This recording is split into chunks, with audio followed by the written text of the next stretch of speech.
vous soutiendrez des gouvernements, sachant très bien que les gens gèrent mal, que la justice n'est pas correcte, que les affaires fonctionnent mal, que le détournement se font, que les emprisonnements se font, que la Constitution est violée par le chef de l'État, le gouvernement, et puis vous dites, tant que nous ne sommes pas concernés, tant que les intérêts de notre pays ne sont pas concernés, nous, on n'a rien à dire. Tant que, mesdames et messieurs les ambassadeurs, vous parlerez comme ça, vous aurez toujours des problèmes sur le continent africain, vous aurez toujours des problèmes avec vos intérêts ici. Parce qu'il faut savoir que l'Afrique de 2020, là, n'est pas du tout l'Afrique de 1884 ou 1885. L'Afrique de 2020 n'est pas du tout l'Afrique de 1960.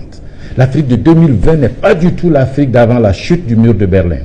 Vous n'avez pas constaté que depuis la chute du mur de Berlin, vous avez un discours moralisateur sur les Africains, vous avez un discours de donneur de leçons sur les pays africains, démocratie, droits de l'homme, et pendant ce temps, vous supportez des gouvernements qui ne respectent ni la démocratie, ni les droits de l'homme, à condition que vos intérêts soient défendus. C'est pas bon. Moralement, c'est pas bon pour les populations africaines, c'est pas bon pour vos intérêts à vous, c'est pas bon pour vos ressortissants en Afrique.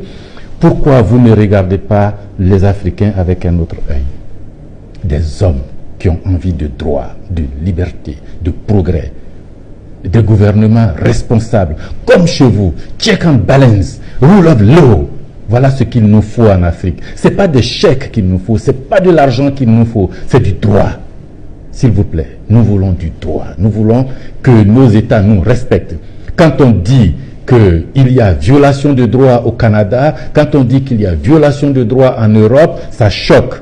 Quand on dit qu'il y a violation de droit en Afrique, on rigole et puis ça devient une information, un fait divers.